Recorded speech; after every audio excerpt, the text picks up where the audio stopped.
नमस्कार मंडळी. ज्येष्ठ नागरिकांना तब्येतीच्या संदर्भात अलर्ट करणारा, त्यांची मानसिकता बदलणारा आणि त्यांच्या जीवनामध्ये चैतन्य खेळवणारा उत्तरार्ध हा कार्यक्रम.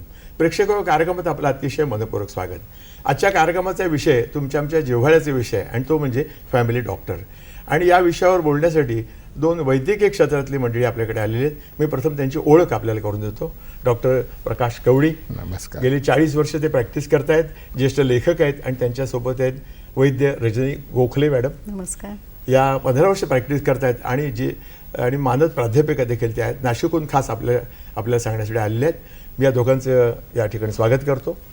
तर डॉक्टर, मला एक सांगा की पूर्वी एक फॅमिली डॉक्टर अशी एक संकल्पना होती. आणि मला आठवते की मुंबईतले आम्ही चाळीत गिरगावमध्ये राहत होतो, तर आमचे डॉक्टर काळे म्हणून होते. तर मला आठवते की आमच्या चाळीतले अर्ध्याधिक पेशंट त्यांच्याकडेच असायचे. तर आजकाल हा प्रकार कमी झाला का फॅमिली डॉक्टरचा?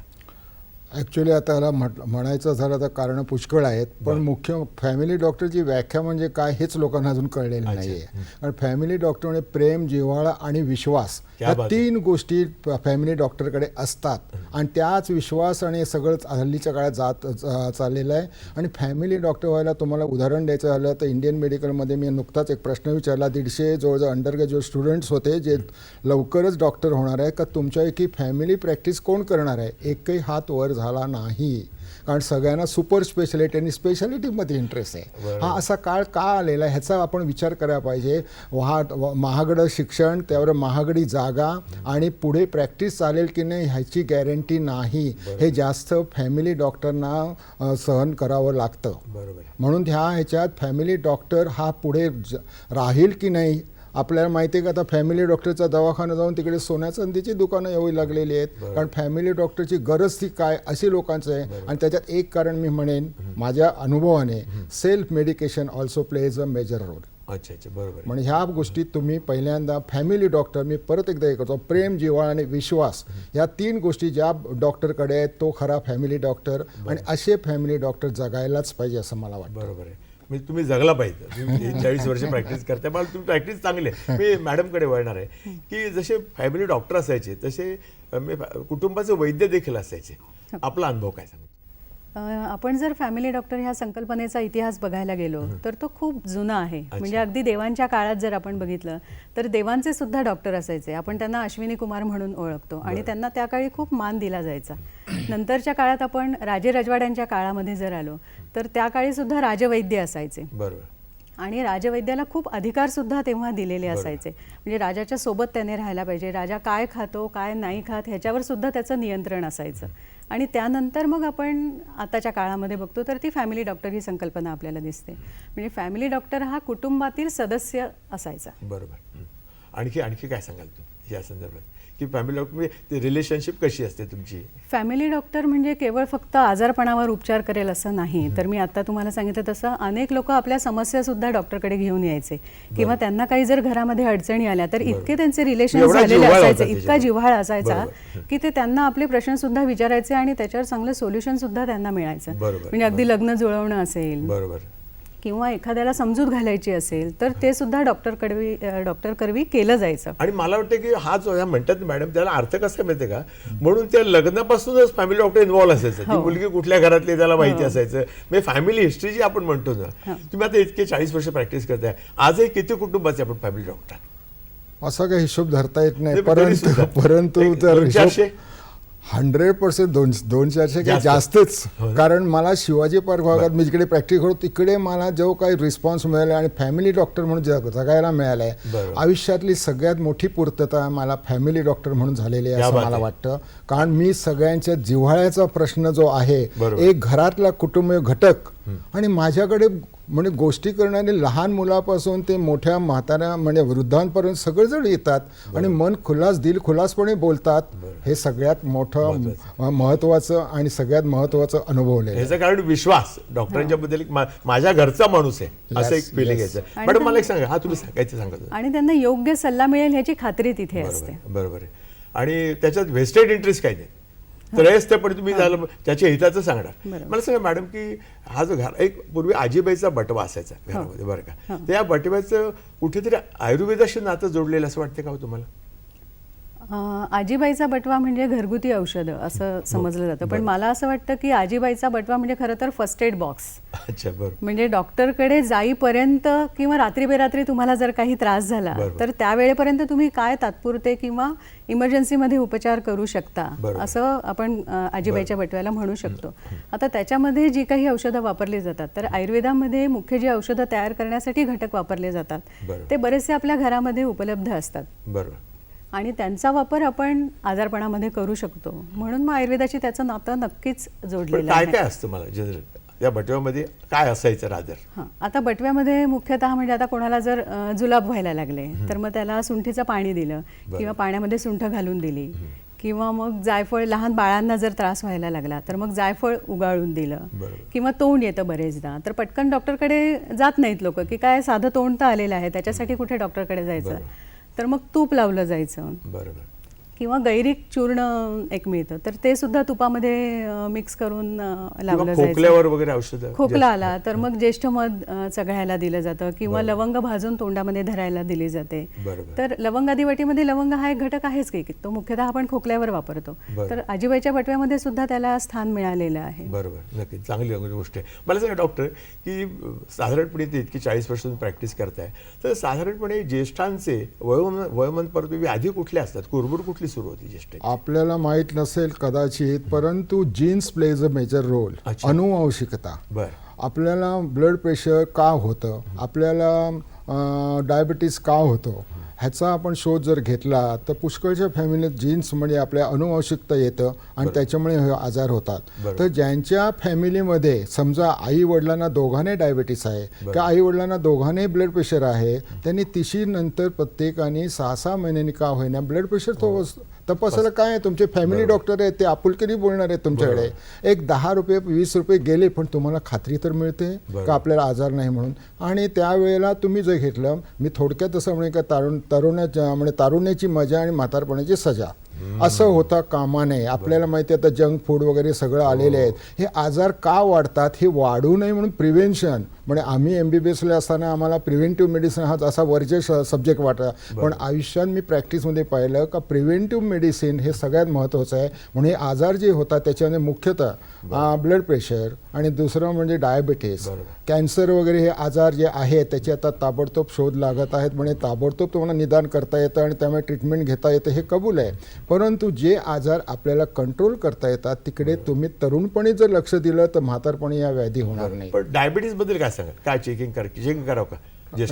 डायबिटीस म्हणजे मी जसं सांगितलं तसं दोघांना जर असेल तर तिशीच्या नंतर तुमची फास्टिंग ब्लड शुगर किंवा जेवल्यानंतरची ब्लड शुगर ही करायलाच पाहिजे. आणि त्याच्यासाठी काही मोठा त्रास होतो असं नाही. लोकांना तर ब्लड काढणार टोचणार वगैरे, अरे छोटंसं ते ब्लड छोटंसं काढतात पण तुम्हाला त्याच्यापासून आणि हल्ली तर इन्स्ट्रुमेंट्स मिळत आहेत वेगवेगळे. हो, त्यामुळे तुम्ही घरी पण ते ठेवू शकता आणि बघू शकता. पण ह्यापासून आजारामुळे तुम्हाला आपण काय खायचं काय नाही खायचं हे कळू शकतं. आणि हल्लीच्या काळात कोलेस्ट्रॉल हे माहिती आहे, आपल्या लिपिड प्रोफाईल म्हणून आम्ही म्हणतो त्याला, त्याच्यात सगळं काय कळतं. हे तुम्हाला हार्ट अटॅकपासून वाचवू शकतं. म्हणजे कुठे काय काळजी घ्यायची हे तुम्हाला कळू शकतं. म्हणून मला तरी वाटतं का काही झालं तरी आता मी पहिल्या वृद्धापकाळात सुद्धा जंक फूड खाणारे पण आपल्याला पुष्कळ दिसतात. तर ह्या जंक फूडपासून आपण प्रत्येकाने लांब राहिले. आणि वृद्धापकाळात आणखीन होणारा संधिवात किंवा पाठीचं दुखणं वगैरे हे असतं.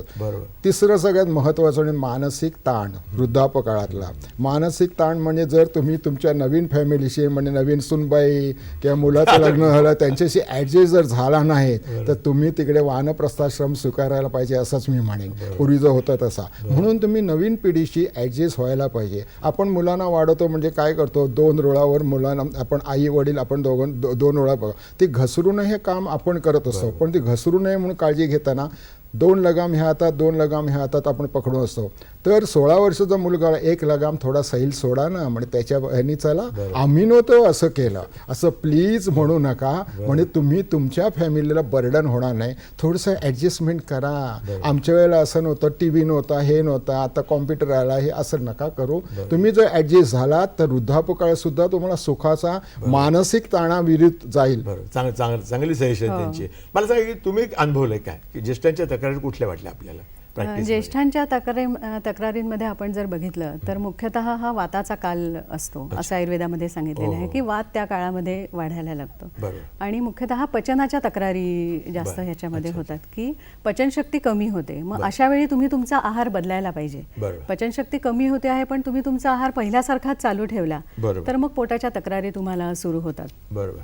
म्हणजे बऱ्याचशा रुग्णांची मुख्यतः बद्धकोष्ठता असणं किंवा अपचन होणं, अजीर्ण होणं, बरोबर. तर ह्या मुख्यतः तक्रारी असतात. तर मग त्यावेळी काय खाल्लं पाहिजे की पचायला हलकं राहील पण पौष्टिक राहील. म्हणजे तुम्हाला शक्ती तर मिळेल त्याच्यातून पण तुमच्या पोटावर किंवा पचनशक्तीवर ताण येणार नाही असा आहार तुम्हाला घ्यायला पाहिजे. मग त्यांना असं वाटतं की मग काय खायचं आम्ही नेमकं, हो. तर ते सुद्धा त्यांना सुचवायला लागतं. तर मग ह्याच्यामध्ये मुख्यतः भाजलेल्या पदार्थांना जास्त महत्त्व दिलं जातं. अच्छा. म्हणजे मग भाजणीचं थालीपीठ आहे किंवा लाह्यांचे जे काही पदार्थ आहेत, बरोबर. अच्छा.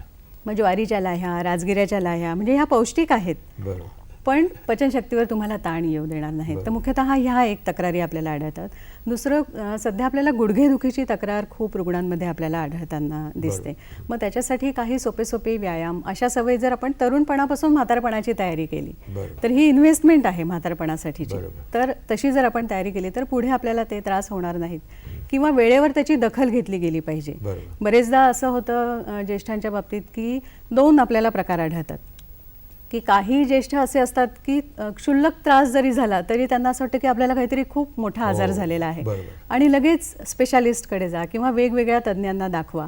म्हणजे अगदी बॉडी स्कॅन सुद्धा काही रुग्णांचा झालेला असतो, प्रत्येक अवयवाची तपासणी झालेली असते, असे सुद्धा रुग्ण आढळतात. तर दुसऱ्या टोकाला त्यांना मेजर त्रास झालेले असतात परंतु तरी सुद्धा हे काय मी घरगुती काहीतरी करते, कशासाठी ह्याच्यासाठी डॉक्टरकडे जायचं, ही मानसिकता आहे त्यांची. तर त्याच्यासाठी त्यांनी वेळेवर सल्ला घ्यायला पाहिजे. खूप जास्त अलर्ट असणं हाही धोकादायक आहे आणि दुर्लक्ष करणं हे सुद्धा धोकादायक आहे. मगाशी तुम्ही काय खावं पण काय खाऊ नये ते सांगा जरा ज्येष्ठांना. काय खाऊ नये ह्याच्यामध्ये जंक फूड म्हणले, इतर तुम्ही सांगा, भारतीय पदार्थातलं सांगा. भारतीय पदार्थांमध्ये सुद्धा मुख्यतः पचायला जे जड आहेत असे पदार्थ खाऊ नये असं सांगितलेलं आहे. उदाहरणार्थ खूप गोड पदार्थ असतील तर ते सुद्धा उशिराने पचतात किंवा डाळीच्या पिठासारखे पदार्थ, तर ह्या पदार्थांनी सुद्धा त्रास होतो. खूप ज्याच्यामध्ये तूप घातलेलं आहे किंवा तळलेले पदार्थ आहे, उकडलेले पदार्थ आहेत. पाणीपुरी खावी का तुमचं घात असतं त्या गाजती पाणीपुरी? हो, पाणीपुरी घरी केलेली असेल तर चालेल कारण त्याच्यामध्ये पाचक असतं सगळं. म्हणजे पुदिना किंवा काळं मीठ जे आहे तर ती तुम्ही घरी बनवून खाल्ली तर हरकत नाही, टीव्हीवर दाखवल्यासारखी बाहेर खाऊ नये. बरोबर.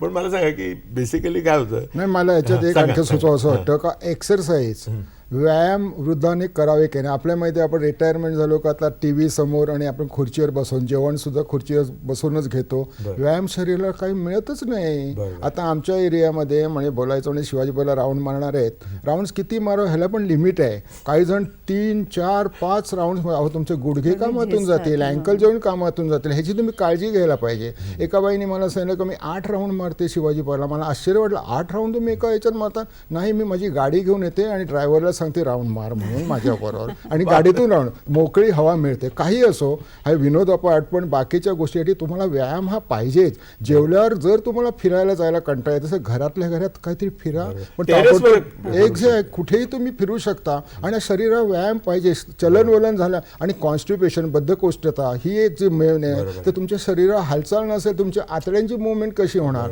मग फिरणं जेवल्यानंतर किंवा इतर वेळी फिरणं हे पण वृद्धापकाळात महत्वाचं आहे. मला असं वाटतं की चर्चा चांगली चालली आहे, पण भेटूया की छोट्याशा विषयांची. मित्रांनो, आपलं परत एकदा स्वागत. आपण फॅमिली डॉक्टर या विषयावर बोलतो. डॉक्टर, मला एक सांगा की डॉक्टरकडे जातात ज्येष्ठांच्या संदर्भात विशेषतः, तिथे आल्यावर आणि नंतर घरी गेल्यावर काय करावं असं आपण सुचवाल?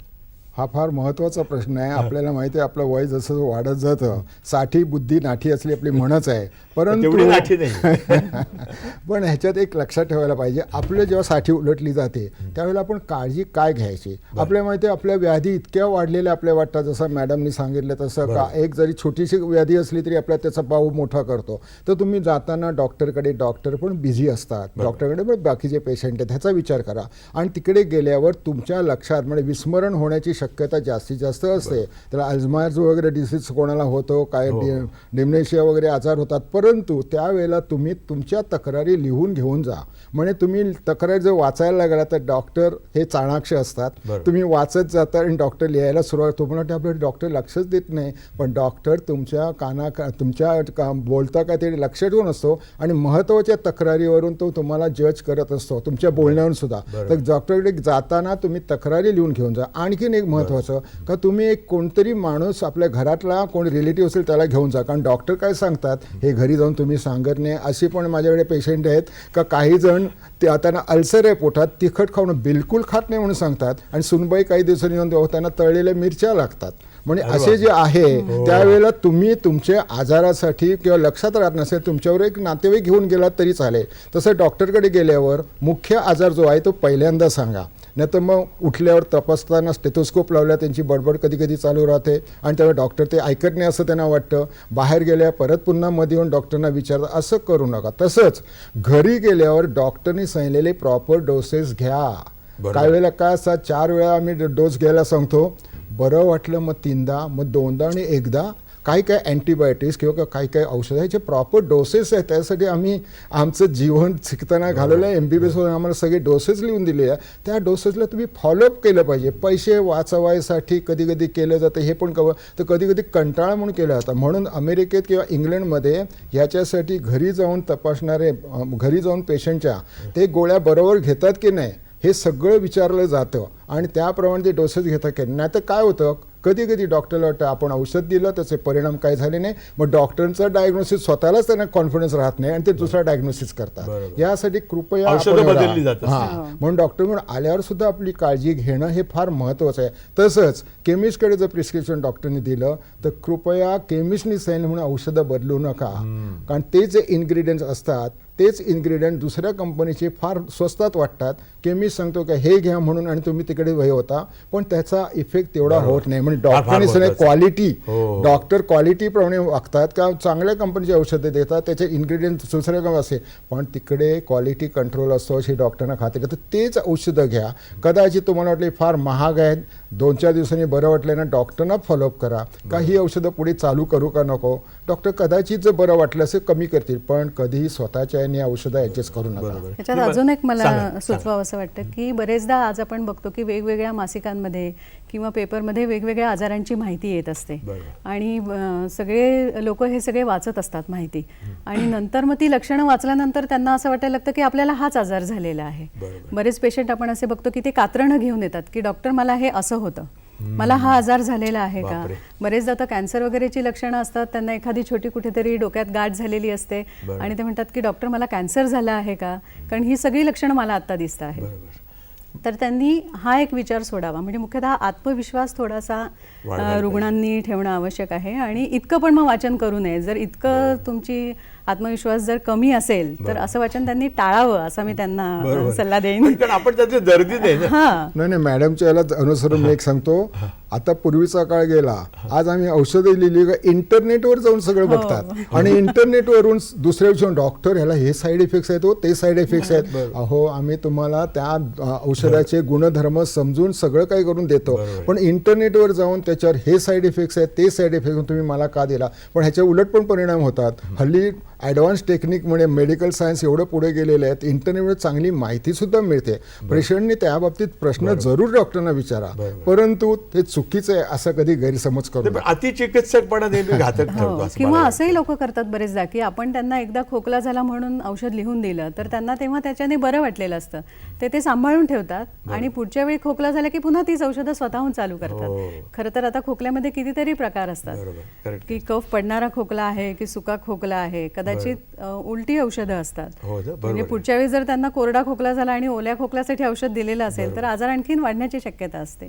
तर हे सेल्फ मेडिकेशन मेडिकेशन अवॉइड करा. टाळलं. आणि डॉक्टर नेहमीच सांगतात ना की कुणातरी केमिस्टला विचारून तुम्ही काय औषधं घेऊ औषध सुरू करू नका. आणि पहिली गोष्ट मला असं वाटतं की तुम्ही ज्या डॉक्टरकडे जाता ना त्याच्यावर श्रद्धा पाहिजे तुमची. हो. कारण किती जरी झालं ना बरं का डॉक्टर, तरी सुद्धा श्रद्धेशिवाय फळ मिळत नाही. मला तुमच्याकडे डाऊट असेल तर तुम्ही दिलं औषध मी किती संशयाने घेणार ते, आणि त्यांना जमणार नाही ते जमणार. मला सांगा की कधी कधी काय होतं की आपण पाहतो ना की ठसका लागणं किंवा घास गिळताना त्रास होणं, त्याच्याबद्दल तक्रारी असतात नेहमी ज्येष्ठांच्या. हो. त्याच्याबद्दल काय सांगाल तुम्ही? काय औषध काय घ्यायला पाहिजे किंवा काय करायला पाहिजे अशा वेळी? त्याच्यामध्ये औषधापेक्षा थोडी काळजी घेणंच जास्त महत्त्वाचं असतं. कारण आपल्याला माहिती आहे की न्यूरोमस्क्युलर थोडासा आजार असतो ह्याच्यामध्ये, की जसं जसं वय वाढत जातं तुमचे रिफ्लेक्सेस थोडे कमी होत जातात.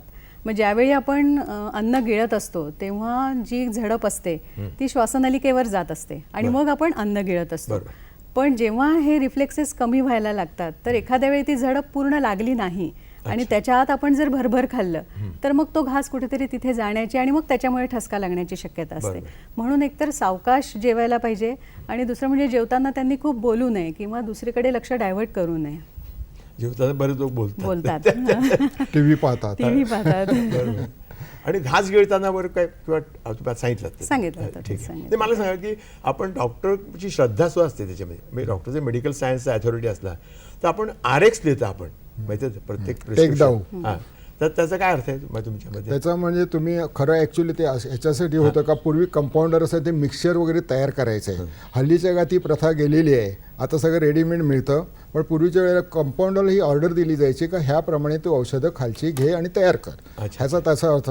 पण हल्लीच्या काळात असं आहे का प्रिस्क्रिप्शन बाहेरची दिली जातात, कंपाऊंडर असतो तो काही औषधं तिथून देतो. पण ह्याचा उपयोग मुख्यत्वे असे जे आहे ते आणि ऑर्डर जी दिली जाते त्याच्या मुख्य तिकडे त्या औषधाच्या याच्यापेक्षा पेशंट आणि डॉक्टरचं रिलेशन महत्त्वाचं आहे. कधीही कम्युनिकेशन गॅप राहता कामा नये आणि त्यासाठी डॉक्टरनी स्वतःहून पेशंटचं समाधान होईल इतकं बोलायला पाहिजे. पण त्याचा अनड्यू ॲडव्हान्टेज पण पेशंटनी घेता कामा नये.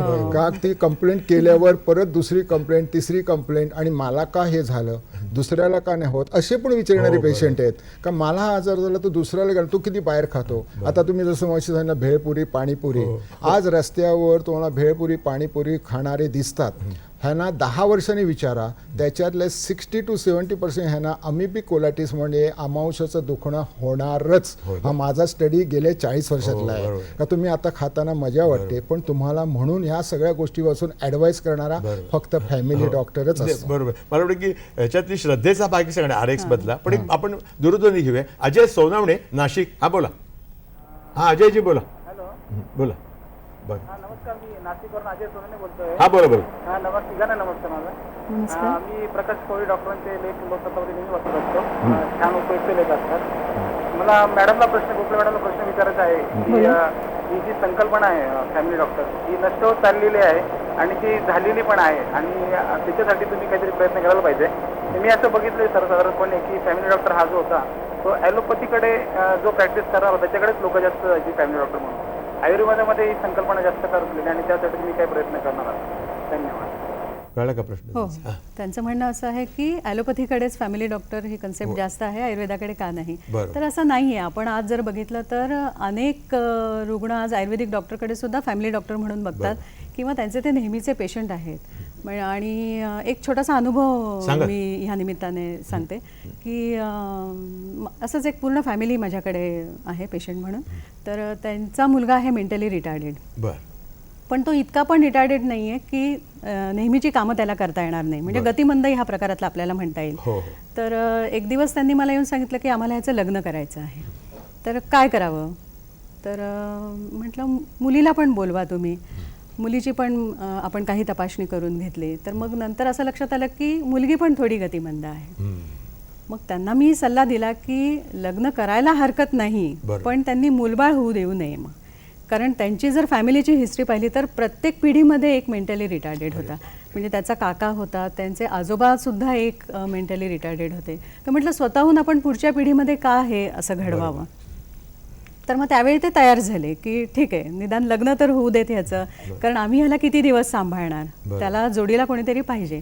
त्याचं लग्न झालं साधारणतः 7-8 महिने गेले असतील. त्या सुनेला असं वाटायला लागलं की मी काहीतरी हे करते आहे, म्हणजे तिच्या बाबतीत ती बोलू शकत नव्हती. बरं. मग नंतर एक दिवस तिच्या आईने येऊन सांगितलं की त्यांना मूल तर हवं आहे, आता त्यांची इच्छा आहे की त्यांना मूल व्हायला पाहिजे आणि तिला असं वाटतंय की मी होऊ देत नाहीये ते. हां. तर मी तिला म्हटलं की ठीक आहे, त्यांची तशी इच्छा आहे तर हरकत नाही, पण मग त्याच्या आधी तुम्ही जेनेटिक स्टडी करा. बरोबर. म्हणून मग त्या दोघांच्या रक्ताच्या तपासण्या मुंबईच्या लॅबमध्ये करून घेतल्या. जेनेटिक स्टडी झाल्यानंतर असं लक्षात आलं की त्यांच्या जीन्समध्ये काही दोष नाही आहे दोघांच्याही. हो हो, चांगलं आहे. मग म्हटलं की हरकत नाही, मूल होऊ द्यायला हरकत नाही आहे. मग नंतर त्याच्यात आणखीन एक ट्विस्ट आला की साधारणतः 6व्या-7व्या महिन्यामध्ये कलर डॉपलर जेव्हा केलं तर असं लक्षात आलं की त्या बाळाला कान नाही आहे. हो हो हो, अरे बापरे. तर म्हटलं की ते पुन्हा टेन्शनमध्ये आले. तर म्हटलं आता आपण ह्याला काहीच करू शकत नाही, काय घडतंय ते आपण जस्ट बघूया. पण सगळ्यात ह्याचा शेवट अतिशय चांगला झाला की ते मूल अगदी हेल्दी, दोन्ही कान त्याला होते. हो, अच्छा. पहिला फोन त्यांचा मला आला की तुम्ही लवकर त्याला बघायला या, बरोबर. मुलगा अगदी चांगला आहे आणि आता आज तो जवळजवळ 12 वर्षाचा मुलगा आहे आणि अतिशय हुशार मुलगा अच्छा, आहे. त्याचं सांगायचं काहीच म्हणजे. नाही, डिफेक्ट काहीच नाही. डिफेक्ट काहीच आला नाही. अच्छा अच्छा, That's म्हणजे great. त्यांनी पण हे ऐकलं, बरोबर. आपण जे जे काही त्यांना सांगत गेलो. बरोबर. तर हे केवळ फॅमिली डॉक्टर ह्या संकल्पनेमुळेच आलं, त्यांचा विश्वास. विश्वास असल्यामुळेच हे घडू शकतं. नाही, मला वाटतं डॉक्टरची श्रद्धा. मी हां. मगाशी जो आपल्याला प्रश्न हो. विचारला, RX का लिहितात, तर त्याच्यामध्ये मी असं वाचलं होतं की RX म्हणजे आता मेडिकल सायन्स आहे, याच्यामध्ये शास्त्र आहे, तरी सुद्धा डॉक्टर सुद्धा श्रद्धेने कसा बघत असतो या विषयाकडे, त्याचं ते RX उदाहरण आहे. RX म्हणजे काय माहिती आहे का, असं मी वाचलं होतं की I am prescribing this medicine but rest in the hands of Christ, असं त्याचा खरा अर्थ आहे, असं मी वाचलं होतं कुठेतरी. हल्लीच्या काळात त्याचा अर्थ वेगळा होतो, rest in the patients hand. Patients hand. कारण तो जर व्यवस्थित औषधं घेत नसेल तर त्याचा उपयोग काहीच नाही आहे. म्हणून डॉक्टरने औषधं लिहा, ठीक आहे. आता मॅडमने सांगितलं ते मेंटली रिटायर्ड वगैरे याच्या बाबतीत मी आता बोलत नाही, पण नंतर ते माहिती आहे का, निर्धार हे पुस्तक मी त्याच विषयावर लिहिलेले आहे. बरं. मला मेंटली रिटायर्ड मुलांच्या बाबतीत ही रिस्क घेणं कितपत योग्य आहे. बरं. हा, तर 50% their offspring will be normal, बरं. हे मुख्यतः मला त्याच्यात हे दाखवायचं. पुस्तक तुमचं. हो, तर निर्धार म्हणून ह्याच्यात मी हाच विषय हाताळलेला आहे. मंगोलिझम जो आजार आहे त्याच्यामध्ये लग्न केलं तर काय होईल आणि बिचाऱ्या त्या मुलांना कसं भोगावं लागतं हे आम्ही पाहिलेलं आहे, मॅडमनी पाहिलेलं आहे. आणि प्रॅक्टिसमध्ये सगळ्यात मोठी सिंपती त्यांच्या आईवडिलांना लागते आणि ती देणं हे डॉक्टरचं पहिल्यांदा कर्तव्य आहे. कारण त्यांना फार फार भोग, आणि त्यांना आणखीन एक भीती असते का आपले आईवडील त्याच्याला कोण जर एक्सपायर झालं तर त्यांना बघणार कोण. तर ह्यासाठी गव्हर्नमेंटनी सुद्धा त्यांच्यासाठी जास्तीत जास्त आपुलकीने काहीतरी तयार करायला पाहिजे, होम्स तयार करायला पाहिजे, तरच त्याचा उपयोग होऊ शकतो. बरोबर आहे. एक दूरध्वनी येतोय, विस महाजन, रत्नागिरी. हा, बोला बोला महाजन साहेब, बोला. हा, मी डॉक्टर विसा महाजन बोलतोय हा, बोला, बोला. रत्नागिरीहून. हा, बोला. हा जो डॉक्टर व्यवसाय जो आहे, हा, हा व्यवसाय खरं म्हणजे इंग्लंडमध्ये सुरुवातीपासून कॉन्ट्रॅक्ट ऍक्टवर आधारित असणारा व्यवसाय आहे. याच्यामध्ये फी द्यायची आणि त्या पेशंटला बराबर तपासून योग्य निदान करून योग्य ट्रीटमेंट देणं हे डॉक्टरचं कर्तव्य असतं. आणि आजकाल हे जी निव्वळ श्रद्धा जी आहे डॉक्टरवरची, ती केवळ अंधश्रद्धा असून उपयोगी नाहीये, ती डोळ्यात श्रद्धा असली पाहिजे. त्या डॉक्टर आपले निदान बरोबर करतोय का, आपल्याला योग्य औषध देतोय का, नाहीतर आपण तो डॉक्टर बदलला पाहिजे. फॅमिली कन्सेप्ट डॉक्टरचं जे अंगप्रमाणाच्या श्रद्धा ठेवून त्या डॉक्टरवर विश्वास ठेवून ट्रीटमेंट घेणं, ही सुद्धा एक प्रकारची अंधश्रद्धा होऊ शकते, असं माझ्या 40 वर्षाच्या अनुभवानंतर मला वाटतं.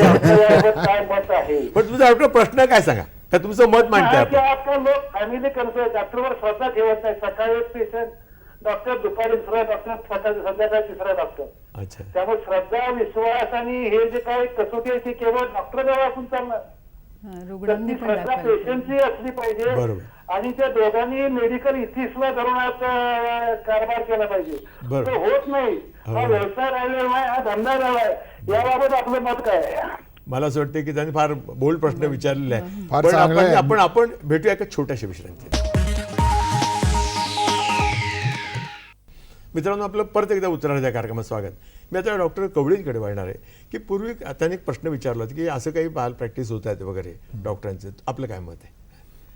फॅमिली डॉक्टरवर मी पहिल्यांदाच त्यांना विश्वास हे सगळ्यात महत्त्वाचं आहे. बरं. खरं सांगतो, फॅमिली डॉक्टरकडे 5 दिवसाच्या वर ट्रीटमेंट घेणारे फार थोडे पेशंट असतात आणि हल्लीच्या काळात तुम्हाला माहिती आहे का, हल्ली इन्व्हेस्टिगेशन्स एवढ्या हे झालेले ॲडव्हान्स टेक्निक झाल्यामुळे बरं. डायग्नोसिस, क्लिनिकल डायग्नोसिस बरोबर तो डायग्नोसिस हा महत्त्वाचा असतो. तेव्हा उगाच औषधं चालू ठेवणं 6-6 महिने 2-2 महिने त्यापेक्षा तो डायग्नोसिस ताबडतोब करण्याची गरज असतं. म्हणून जेव्हा पेशंटला पाठवलं जातं, समजा पेशंटच्या छातीत दुखतंय, कार्डिओग्राम काढायला पाठवला. बरं. आता ह्याच्यात रिस्क किती डॉक्टरनी घ्यायची प्रत्येक डॉक्टरनी ठरवायचं. फॅमिली डॉक्टरने रिस्क किती घ्यायची, त्याला जरी गॅरंटी वाटत असेल 90% काही नाही, 10% रिस्क आहे ना, हार्ट अटॅक येऊ शकतो. आणि जर तो कार्डिओग्राम नॉर्मल आला तर डॉक्टरने आमचे पैसे फुकट घालवले. पण जर ॲबनॉर्मल आला तर डॉक्टरने आम्हाला अधिकाने सांगितलं. बरोबर. असं दोन्ही गोष्टीने आम्ही सँडविच होतो. आणि मला त्याच्यात वाईट वाटतं का ह्या बाबतीत सुद्धा पेशंटनी विश्वास ठेवणं. आता आमच्या इतक्या वर्षाच्या अनुभवावरून सांगतो का पेशंटचा जर विश्वास असला ना तर ते ताबडतोब ऐकतात. बरोबर. पण जर तुमचा विश्वास आहे, जसं यांनी सांगितलं तसं, का ते पेशंट डॉक्टर बदलत जातात. बरोबर. हे बदलणं पण चुकीचं आहे, कारण डॉक्टरना फॉलोअप लागतं प्रत्येक गोष्टीचं. आपल्या औषधाचा परिणाम किती झाला, काय झाला, हे तुम्ही शेवटी त्यांना कळवायचा, फीडबॅक देणं महत्त्वाचं आहे. म्हणून तुम्ही डॉक्टरांचा विश्वास ठेवा. हा तुम्ही म्हणता तसं हल्लीच्या काळात असं झालं आहे, कॉम्पिटिशन वाढलेली आहे, महागाई वाढलेली आहे, म्हणून कदाचित काही डॉक्टर वेगळ्या मार्गाने माझा एक पुढचा प्रश्न आपल्याला येतो या संदर्भात, तुम्ही बोलताय त्याच विषयाच्या संदर्भात, की काय असतं माहिती का, की पूर्वी कसं की समजा फॅमिली डॉक्टरकडे गेल्यानंतर सुद्धा कानाचा काही प्रॉब्लेम असेल तर तो लगेच औषध द्यायचा. पण आजकाल कसं झालंय की कान म्हटले की डॉक्टर कानावरच हात ठेवतात आणि ENT स्पेशालिस्टकडे पाठवतात. तर हाच विषयाच्या संदर्भात एक्सटेन्शन आहे. आपण काय म्हणाल त्याच्या संदर्भात? असं होत नाही. पुष्कळ वेळा कानामध्ये वॅक्स असतो, काय असतो, डॉक्टर, फॅमिली डॉक्टर हा शेवटी व्यवस्थित तपासणी केल्यावरच पुढे निदान करतो आणि मग पाठवतो. गरज नसेल तर पाठवायची गरज ती काय.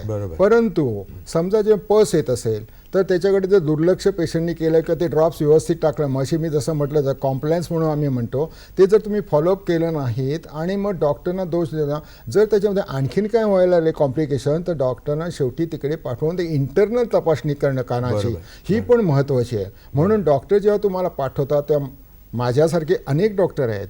पहिल्यांदा आम्ही विचार काय करतो, ह्या पेशंटला आम्ही जी औषधं देतो त्याची फी, आमची कन्सल्टेशन फी, औषधं देतो त्याची बाहेरून घेण्याची फी, हे सगळं पेशंटला परवडेल का, या सगळ्या दृष्टीने विचार करून पेशंटला औषधं दिली जातात. असे पुष्कळ डॉक्टर अजूनही त्याची फॅमिली हिस्ट्री माहिती, ऐपत माहिती आहे. बरोबर. म्हणूनच त्यांच्या पेशंटने आमच्या विश्वास ठेवला. आम्हाला पण वाईट वाटतं, उगाच महागाईचे औषधं कशाला द्या, 2 दिवसात त्याला आम्ही बरं करू शकू अशी गॅरंटी असेल तर आम्ही मुळीच पाठवत नाही. परंतु कॉम्प्लिकेशन पहिल्या दिवशी जर आढळून आल्या तर पाठवणं गरजेचं असतं. बरोबर. त्यांच्या प्रश्नाच्या बाबतीत मला अजून एक असं सांगावंसं वाटतं की जर रुग्णाला आपण विश्वासामध्ये घेतलं की आपल्याला नेमकं काय वाटतं आहे हे त्याला समजावून सांगितलं की मला अशी अशी शंका वाटते आहे, आपण 2 दिवस औषध घेऊन बघूया, नाहीतर मग स्पेशालिस्टकडे जाऊया, त्याला जर सगळं कम्युनिकेट झालं तर त्याचा नक्की विश्वास बसतो. तुम्ही जर त्याच्याशी बोलला नाहीत, फक्त ही औषधं घे आणि बघ 2 दिवसांनी दाखव असं म्हटलं तर मग तो नक्की फिरत राहील. तर मला असं वाटतं की रुग्णाला सुद्धा आपण विश्वासात घेऊन नेमकं आपण काय करतो आहोत हे त्याला जर समजावून सांगितलं तर ही क्लॅरिटी पाहिजे, पारदर्शकता पाहिजे, तर मग हे टिकून राहील संकल्पना. नक्की. बरोबर. मला सांगा मॅडम की आपले जे सणवार आहेत, धार्मिक सोहळे आहेत, ते ज्येष्ठांच्या तब्येतीच्या संदर्भात काही प्रभाव टाकतात का? हो, नक्कीच प्रभाव टाकतात. कारण आपले जे काही सणवार किंवा त्याच्याशी संबंधित जो काही आहार विहार आहे हा पूर्ण शास्त्रीय आधारे बसवला गेलेला आहे. म्हणजे आपण जर उदाहरण बघितलं तर प्रत्येक ऋतूमध्ये जे काही वेगवेगळे सणवार येतात त्याच्यानुसार आपण वेगवेगळे पदार्थ काही सुचवले गेलेले आहेत. बरोबर. म्हणजे आता साधारण आपण बघितलं की पाडवा असेल तर तो चैत्रामध्ये जे काही पदार्थ केले जातात तर उन्हाळ्यामध्ये येतो पाडवा. तर उन्हाळ्यामध्ये काय करायला पाहिजे तर मुख्यतः मधुर आणि आम्लरस असा खायला सांगितलेला आहे. कारण त्यावेळी जो काही वाताचा प्रकोप होणार आहे तर त्याचं शमन करण्यासाठी तो उपयोगी पडतो. मग आपण जर बघितलं की चैत्र गौरीचं हळदी कुंकू चैत्रामध्ये येतं किंवा गुढीपाडवा येतो तर तेव्हा आपण काय पदार्थ करतो तर कैरीचं पन्हं, म्हणजे आंबट गोड झालं, किंवा डाळ, म्हणजे ही पण पौष्टिक आहे. किंवा आपण पाडव्याला जर बघितलं तर मुख्यतः काय गोड पदार्थ केला जातो तर श्रीखंड आणलं जातं, म्हणजे पुन्हा आंबट गोड. म्हणजे हे जे काही बसवलं गेलेलं आहे ते चपखलपणे बसवलं त्याचं गेलेलं आहे, आरोग्याशी निगडीत आहे सगळं ते. आरोग्याशी निगडीत आपली आहे ते. संस्कृती आहे ती. बरं, खरंच आहे. किंवा दिवाळीमध्ये जर आपण बघितलं तर दिवाळी येते हिवाळ्यामध्ये. तर हिवाळ्यामध्ये काय सांगितलेलं आहे की भरपूर खा, पौष्टिक खा, तळलेलं खा, गोड खा असं सांगितलेलं आहे. तर मग आपण तुम्ही सांगितलं दिवाळीचं का तळलेलं खा? हो हो दिवाळीत खायला सांगितलेलं आहे. बरोबर. तर मग त्यावेळेचे जर आपण पदार्थ बघितले दिवाळीतले तर ते सगळे गोड पदार्थ, तळलेले पदार्थ, चकल्या, करंजी, करंज्या लाडू, सगळं. चकल्या हे सगळे म्हणजे आरोग्याशी निगडीत आहे. कारण त्यावेळी क्षुधा, भूक इतकी वाढलेली असते की तुम्हाला अशा पदार्थांचीच गरज असते तुमचं आरोग्य टिकून राहण्यासाठी. बरोबर. म्हणून मग आपण त्या सणावाराप्रमाणेच ते पदार्थ खावे असं पुढे जाऊन मी सांगेन तुम्हाला. बरोबर. कारण आज आपण जर बघितलं तर श्रीखंड आपण 12ही महिने खातो. बरोबर. पावसाळ्यात सुद्धा श्रीखंड खातो, हिवाळ्यात सुद्धा सतत बरं, आपल्या टाळायला घरांमध्ये पाहिजे, टाळायला तर ते टाळायला पाहिजे. म्हणजे सणावाराशी जे नातं घालून दिलेलं आहे किंवा जी सांगड त्या घातलेली आहे, मर्यादा आणि सीमारेषा पाळायला हां, पाहिजे. त्या आपण पाळायला पाहिजे. एक वृद्धापकाळात मला असा ॲडवाईस करावा लागतो की माझ्या पेशंटना मी सांगतो 50 किंवा 60 उलटल्यावर उपवास सोडून द्या. ह्याचं कारण काय, डायबिटीसवाले पेशंट हे उपवास करतात, त्यांची शुगर ही नॉर्मल राहू शकत नाही.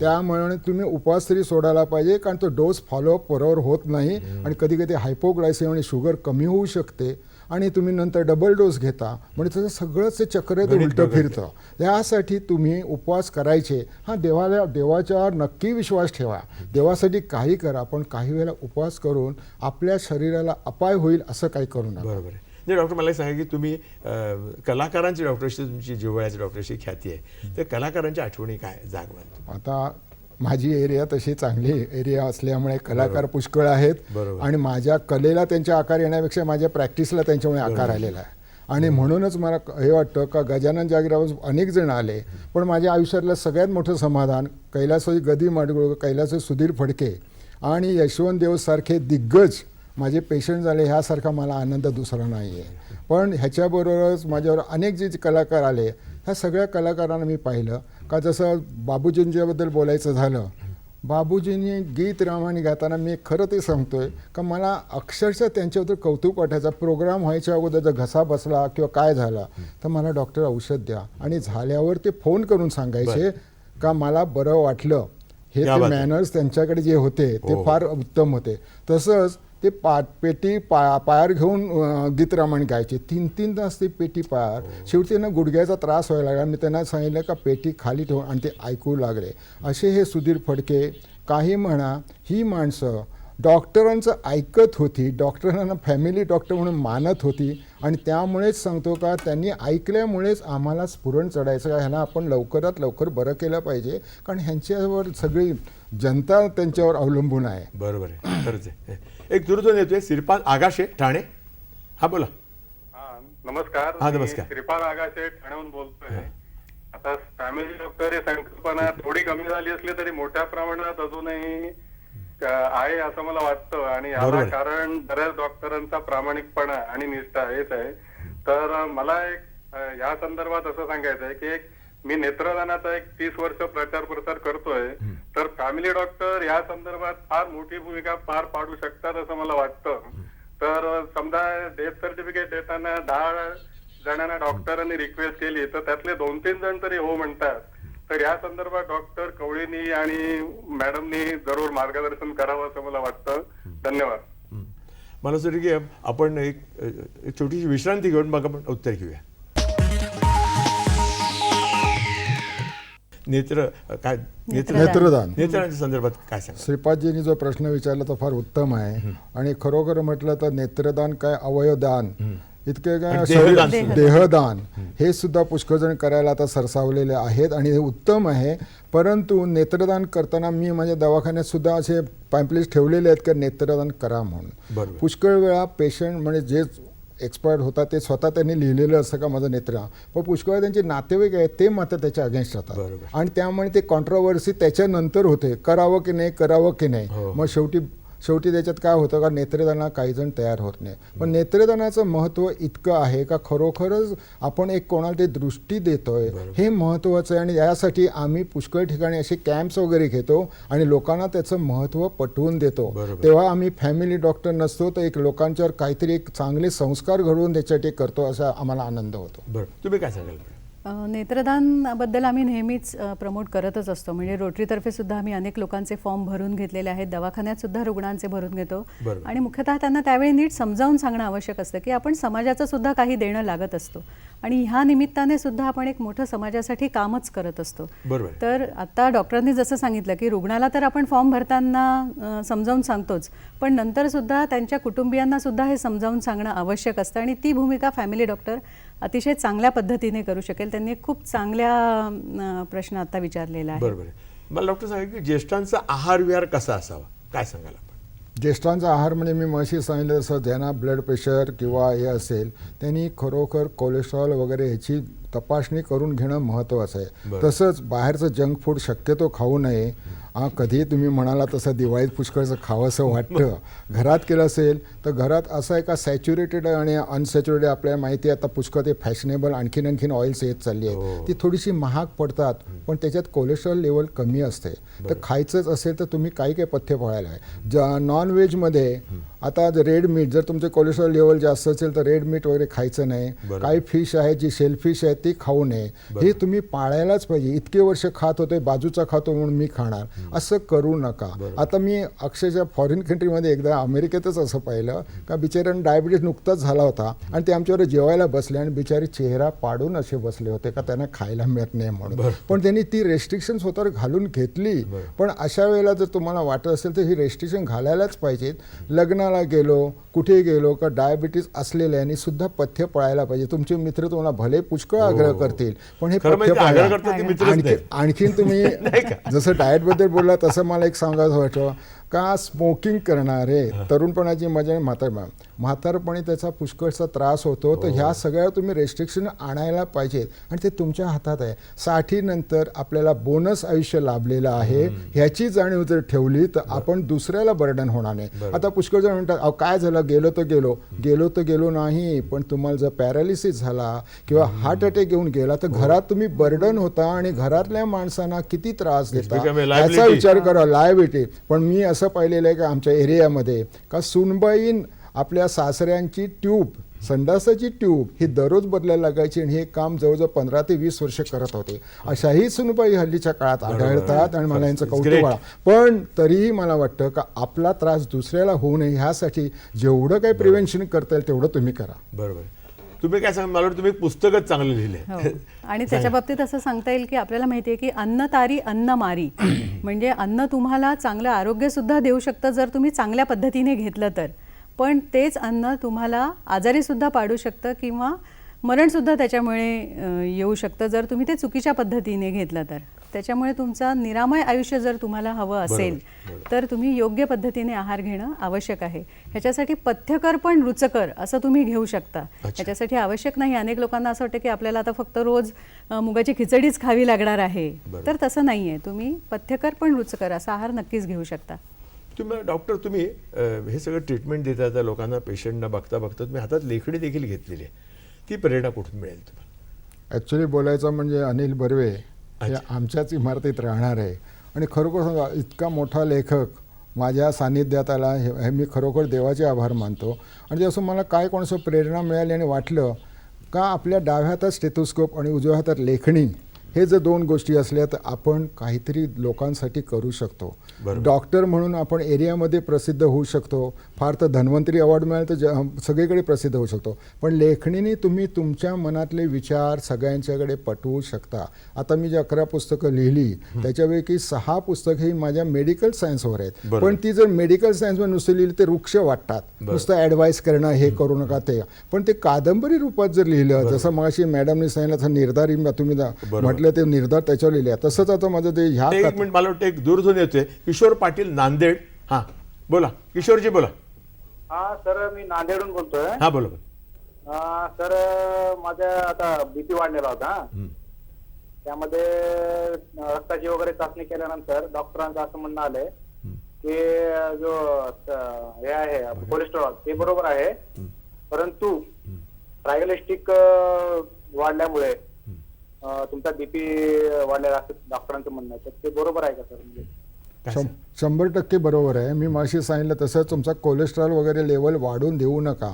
आणि कोलेस्ट्रॉल लेवल वाढल्यावर हार्टला प्रॉब्लेम होण्याची शक्यता वाढते. म्हणजे डॉक्टरने सांगितलं ते जरूर तुम्ही ऐका. आता व्हेजिटेरियन लोकांनी तूप, लोणी वगैरे सोडणं जेवढं महत्त्वाचं तसं नॉनव्हेजवाल्यांनी पण काही काही पथ्य पाळणं महत्त्वाचं. म्हणून तुम्ही किती केलं ट्रायग्लिसराईड लेवल त्यांनी जे सांगितलं तसं लिपिड प्रोफाईल हे करायलाच पाहिजे. क्या बात, तुम्ही काय सांगा? आता त्यांनी विचारलं. आता त्यांनी जो प्रश्न विचारला आहे तर त्याच्यामध्ये सुद्धा आहाराचं महत्त्व खूप आहे. कारण अपाचित जर आहार राहिला म्हणजे बरोबर. पचनानंतर जो आहार रस तयार होतो त्याच्यामध्ये जर आमता आली तर कोलेस्टेरॉल वाढण्याची शक्यता जास्त असते. त्याच्यामुळे मग आहार विहार आणि त्याच्याबरोबर काही व्यायाम हे सुद्धा आवश्यक आहे. आता डॉक्टरांनी सांगितलं तसं कोलेस्टेरॉलला जो आहार निषिद्ध आहे तो तर त्यांनी घ्यायलाच पाहिजे, परंतु पोहणे किंवा भरभर चालणे, जिन्याची चढ उतर करणे ह्याच्यासारखे सुद्धा व्यायाम त्यांनी करायला हरकत नाही आहे. अच्छा, बरोबर. तुम्ही एखादी तुमची चारोळी ऐकवा आम्हाला. चारोळी म्हणजे आता 60च्या वरची चारोळी ऐकायची असेल तर त्याला फार अर्थ आहे. ती चारोळीच आहे. सांगा. 60 उलटल्यावर राहिलेलं आयुष्य साठवायचं असतं. 60 उलटल्यावर राहिलेलं आयुष्य साठवायचं असतं, पण भूतकाळाला कधीतरी कोणाला तरी आठवायचं असतं. पुढील पाऊल मात्र दचकत टाकायचं असतं, कारण फ्रॅक्चर वगैरे होणे शक्य आहे. पुढील पाऊल मात्र दचकत टाकायचं असतं, कारण देवाला आपल्या बदली कोणाला तरी पाठवायचं असतं. क्या बात आहे. बरोबर. म्हणून ह्याच्यामध्ये पण आमच्या मेडिकल सायन्सप्रमाणे मी ती काही केलेली आहे का तुम्ही स्वतःची काळजी घ्यायला पाहिजे आणि काळजी घ्या म्हणजे आरोग्य नीट ठेवा. बरोबर, करेक्ट. मॅडम, कावळीबद्दल असं म्हटलं की ज्याला कावळी तर सगळं जग पिवळं दिसत असतं, तर कावळीला फक्त आयुर्वेदात औषध आहे असं म्हटलं जातं. त्यात कितपत तथ्य आहे? हो, कारण काविळीमध्ये मुख्यतः अनेक प्रकारची औषधं आणि आहार विहार त्याच्यामध्ये सांगितलेलं आहे. बरं. तर मुळ्याचा रस काविळीमध्ये दिला जातो. दुसरं एक मला सांगायला आवडेल की बरेच जणांना असं वाटतं की कावीळ झाली तर हळद खायची नसते. तर हा एक चुकीचा समज आहे. म्हणजे हळद त्याच्यामध्ये खाता येते. तर त्याच्यामध्ये मुख्यतः मुळ्याचा रस अनशापोटी घ्यायला सांगितला जातो. नंतर शरपुंखा म्हणून एक वनस्पती आहे, तर त्याच्यापासून तयार केलेली औषधं मुख्यतः काविळीमध्ये काम करतात की ती लिव्हरला जी काही सूज आलेली असते तर ती सुद्धा सूज कमी करण्याचं काम त्याच्यामध्ये केलं जातं. त्याच्याचबरोबर आहार मात्र अतिशय हलका असं घेणं आवश्यक असतं. मग त्याच्यात मुख्यतः तांदळापासून तयार केलेले पदार्थ म्हणजे मग तांदळाची खिचडी असेल किंवा तांदळाचं केलेलं घावन असेल तर ते आपण त्याला सांगू शकतो. किंवा मुख्यतः आम्ही ह्याच्यामध्ये खजुराचं सरबत सांगतो.